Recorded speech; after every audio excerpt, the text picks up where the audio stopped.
Now, the lesson I'm going to share with you is life-saving. And when I say life-saving, I mean both literally and figuratively. Now, before I give you the actual lesson that I learned, I want to give you a little bit of backstory. Years ago, I think this was like 2011, 2012, I lived in Japan for an entire summer. And pretty much I went from Penn State as a student. I did this study abroad program. They were sort of doing a martial arts study abroad program, and I think it was the first time they were introducing this type of program. I found it interesting, and at the time I was really big into martial arts. In high school, I did Kung Fu, I did a little bit of Taekwondo, I did karate, and I had friends who were sort of in Taekwondo, and at one point I was part of the martial arts club. I had a lot of friends who were martial artists, and we would spar and kind of talk about martial arts a lot. That was like my life for a good chunk of my teenage life, was just martial arts. So I was pretty excited to be a part of this program. I got accepted, and I ended up going to Japan by myself, by the way, which was terrifying. It's my first time on a flight overseas. Horrifying.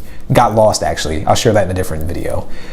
But pretty much for this study abroad program, the whole reason for the trip was to kind of live in a dojo, live in Japan, kind of take in a lot of the culture, a lot of the atmosphere, learn a little bit of Japanese, and pretty much practice Aikido. That was the main focus of the trip, was Aikido.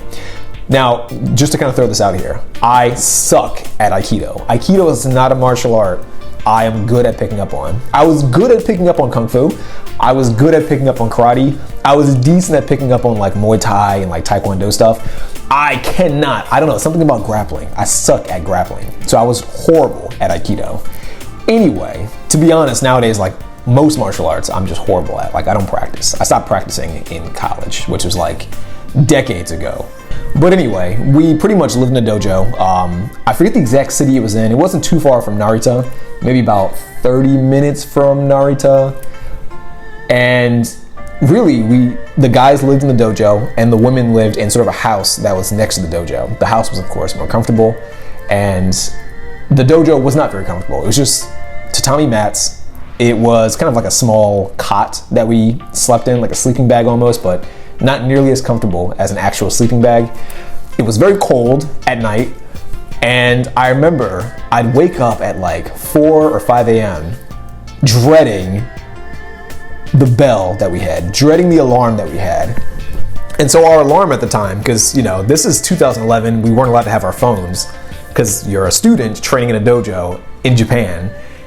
The sensei had this huge gong that he would sort of wheel in, and he would just smack it every morning at like 5 or 6 a.m.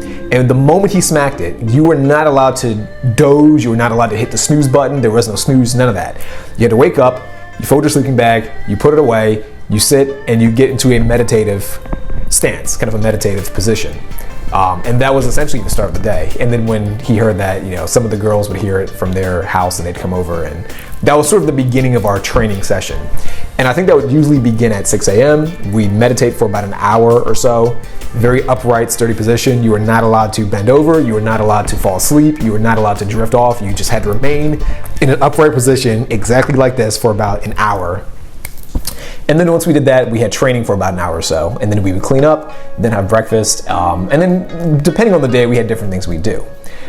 But that was the gist of it. Now, I remember at one point we went to this university called Budo University. It was sort of a school for kinesiology and martial arts, primarily at least. And I remember watching some students train, some students who are really advanced, and they have different types of martial arts. They have weapons training, iaido, you can use a katana. They have, of course, they have aikido, judo, karate, various different martial arts.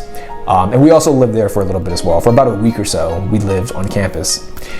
Now, the beauty of martial arts, in my opinion, is I think a lot of people approach martial arts and they think about it as a means of fighting.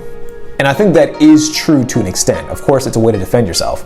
But really, I think the beauty of martial arts is that it's more of a philosophy. I think when you kind of get deep into martial arts, a lot of what you learn, especially when you learn about the origins of where different martial arts come from, and why they needed to be developed, you start to see the philosophy behind martial arts. It's kind of like when you study Sun Tzu's Art of War.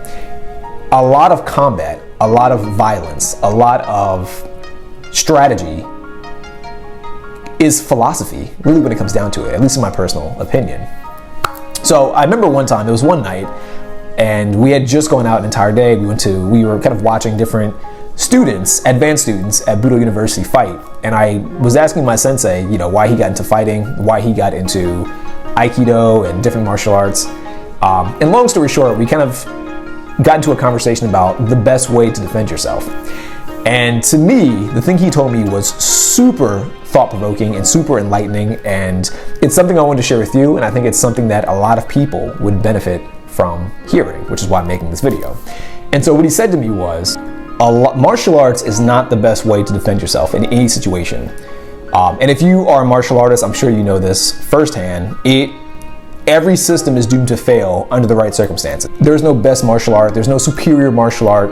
They all have their pros and cons, they all work in some situations, they all can be flawed in many different ways.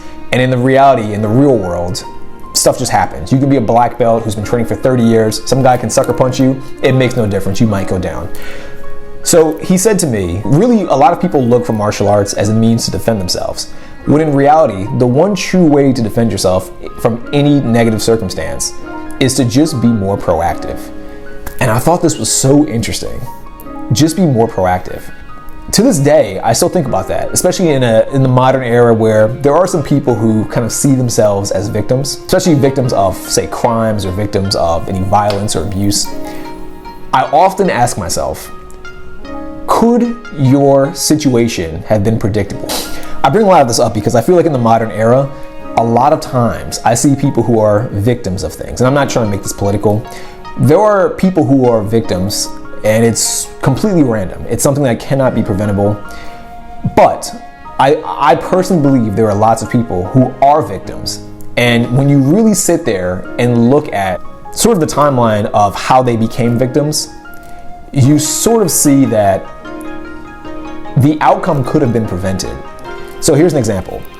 I'm from West Philly. West Philly is a relatively dangerous area. If I were to walk out at night wearing a flashy watch or a lot of jewelry and some guy comes up and he pulls a gun out on me, am I a victim? Sure, I'm a victim. But I'm a victim mostly because I failed to predict a relatively predictable future. I'm a victim mainly because I really wasn't paying attention. And so that's kind of what my sensei at the time shared with me. He kind of said a lot of the best ways to defend yourself have nothing to do with fighting, they have nothing to do with martial arts.